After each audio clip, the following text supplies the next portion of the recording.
in Moscow. We got away with it. In the same way we got away with many other deaths of students for overdose, that anyone could get injected with a dirty wrench and you kill them, and oh, it's an overdose. Cops don't care about that. Oh, it's an overdose.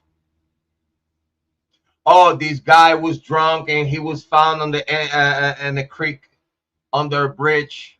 He was drunk and he lay there to take a nap and he died. You think we're stupid? So yeah, let's listen to Harsh Reality. Big shout out to Harsh Reality.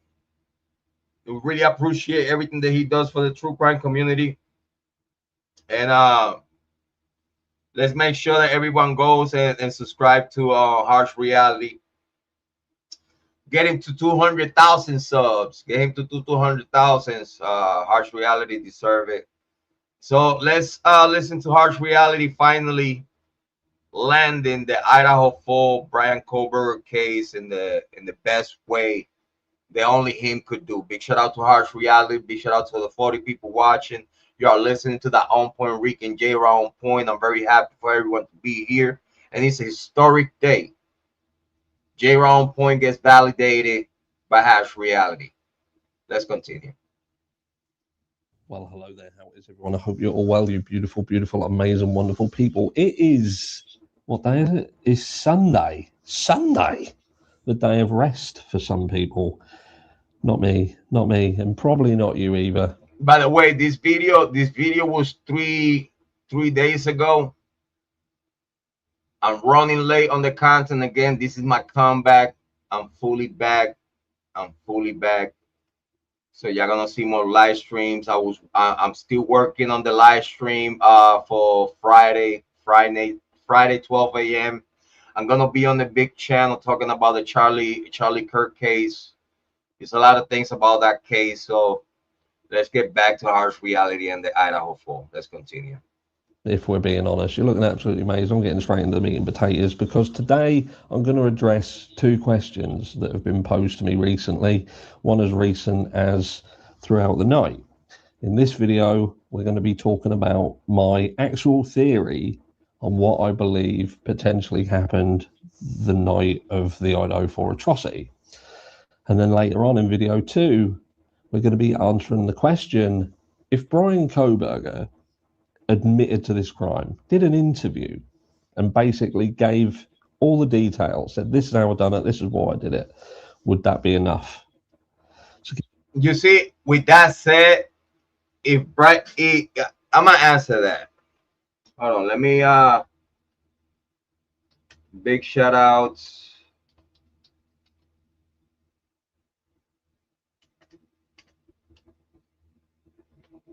Big shout outs to Harsh. Make sure everybody go and subscribe to Harsh Reality. His channel is gonna be pinged. I don't know why I can't see it. Okay, it's on top. I think y'all could see it on top.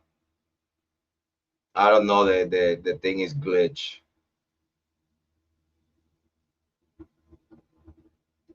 But make sure everybody go and subscribe to Harsh Reality. He's ping on top.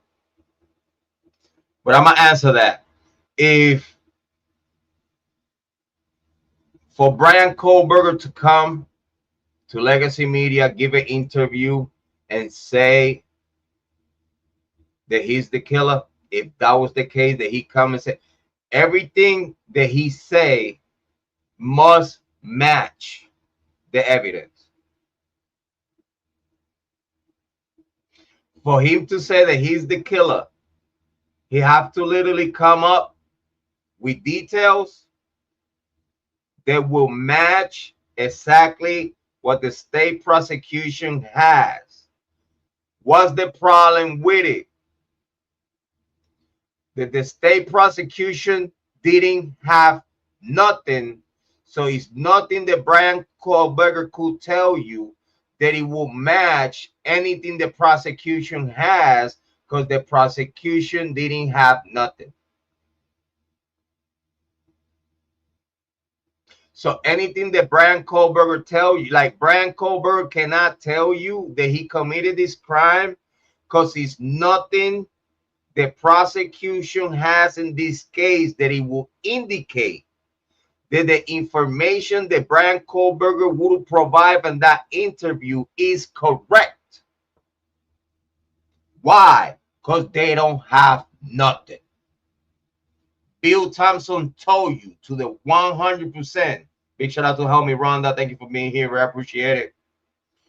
Bryan Kohberger did not have no contact, no connection to the, no nothing. Bill Thompson said it in court on the sentencing. Very clear. They didn't have nothing, no connection with this guy, no nothing. The only thing that they could say they have, it was an alleged sheath that it seemed that it was planted. Why you say that it was planted? Because the lie goes so bad that the same button of the sheath that they say that they collected the DNA from is the same button of a sheath that in paperwork on record they telling you that they did not touch the button of the sheath because they were preserving it for fingerprints. You dipshit.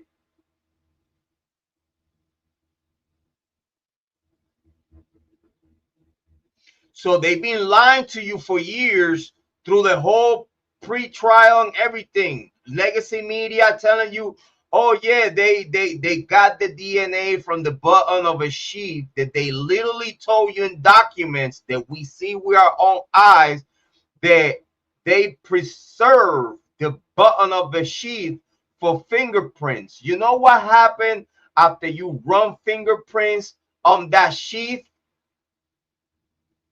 Thank you, Glenn. I appreciate you. Thank you for being here. Very so much. Appreciate it.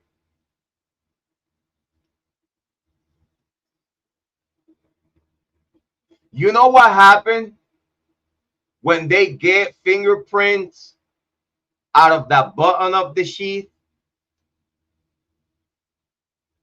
Whatever little DNA was on it is gone.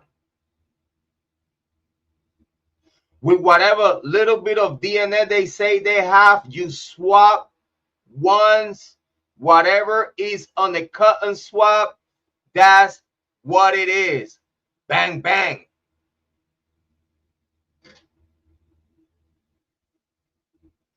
Soon as you process a cut and swap, soon as you process whatever cut and swap they got out of the sheath, you could only process it once and it's over.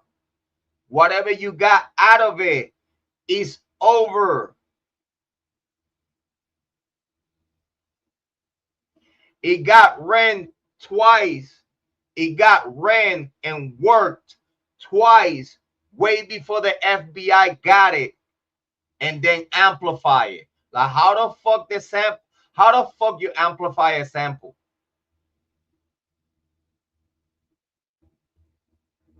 When what you got is what you got. Anything that you add on to it, you literally fabricating a whole different DNA.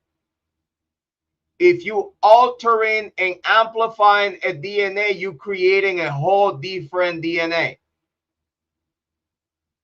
Is no way at this day today as AI. As AI. Big shout out to Amy Conway. Big shout out to Glenn. Big shout out to East Escala. Thank you for being here. Very, very appreciated. Thank you for being here. Thank you so much.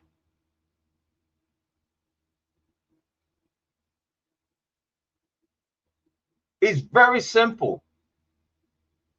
They lie to you about the sheath, where it was located. There's no pictures of it, no chain of custody, no nothing. They tell you a story of the button sheath